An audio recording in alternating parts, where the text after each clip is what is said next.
संपूर्ण भारतवर्ष में राम कथा और राम जी के चरित्रों के लिए मूल भाव अगर किसी ग्रंथ ने दिया तो 16वीं शताब्दी में जो बाबा तुलसी ने इस ग्रंथ को गाया है, इसी ने संपूर्ण भारत को राम के एक नए परिचय को, संपूर्ण भारतवर्ष को, नई विश्व को दिया है।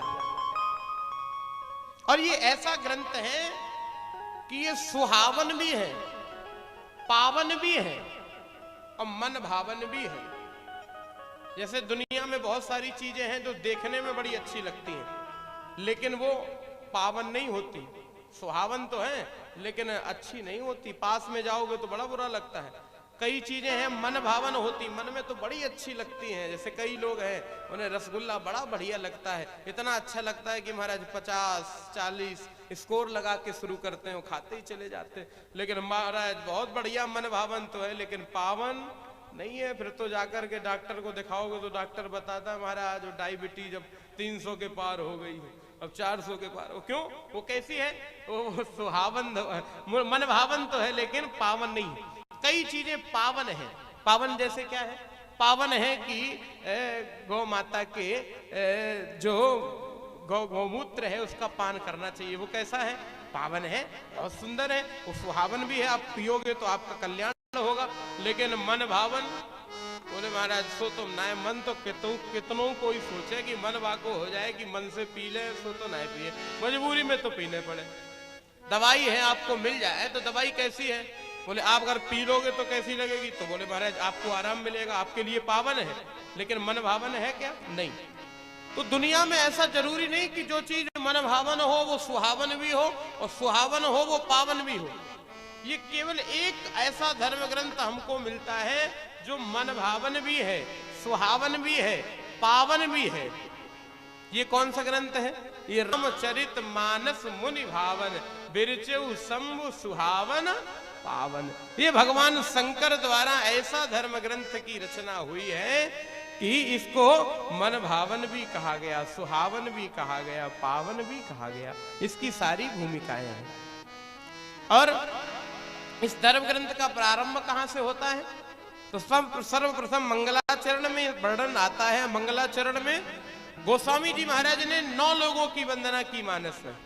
कितने लोगों की वंदना? 9। मानस के मंगलाचरण को आइए मंगलाचरण पर हम चर्चा करते हैं। मानस के मंगलाचरण में 9 लोगों की वंदना। पहले श्लोक में वर्णानामर्थ संघानाम रसानाम छंदसामपि मंगलानाम च कर्तारौ वंदे वाणी विनायकौ। किसकी वंदना है? वंदे वाणी विनायकौ। 2 लोग हो गए। वाणी मतलब मैया सरस्वती, विनायको अर्थात भगवान गणेश। 2 लोग गिनते जाना। अब आप भूल मत जाना, आप लोगों की जिम्मेदारी है, हम तो एकलेरा वालों को सुनाने आए। अब आप गिनना आपका काम है। 2 लोग हो गए। फिर आगे आ जाओ, दूसरे श्लोक में फिर वंदना की है। दूसरे श्लोक में किसकी वंदना की है? दूसरे श्लोक में वर्णन करते हैं कि भगवान शंकर और माता पार्वती की वंदना। किस रूप में? बोले भवानी शंकरौ वंदे श्रद्धा विश्वास स्वरूपिणौ याभ्याम विना न पश्यन्ति सिद्धा स्वान्तस्तमीशरम्। भवानी और शंकर ये कितने हो गए? 4। और आगे आ जाओ। वंदे बोधमयं नित्यं गुरुम शंकर रूपिणम् यमाश्रितो हि वक्रोऽपि चंद्रा सर्वत्र वंद्यते।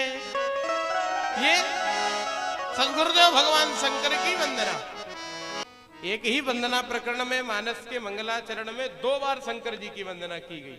बाबा की वंदना 2 बार, एक बार भवानी और शंकर ये भगवान के रूप में वंदना। फिर दूसरे रूप में गोस्वामी जी ने इसलिए वंदना की है क्योंकि ये जो मानस है ये किसके द्वारा विरचित है? इस मानस के आदि वक्ता कौन है? इस मानस को सर्वप्रथम किसने कहा? मानस के रचयिता का गोस्वामी तुलसीदास जी नहीं है।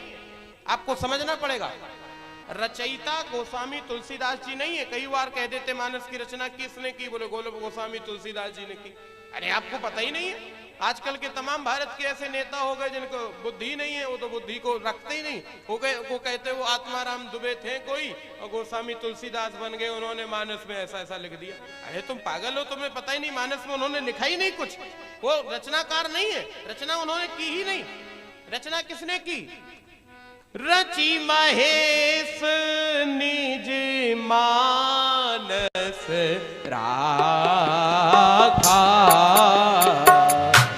रची महेश निज मानस आही सो समय सिवासन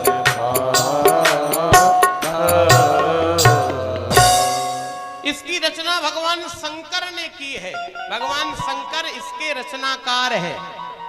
तो गोस्वामी जी कौन है? तो गोस्वामी जी प्रकाशक हैं।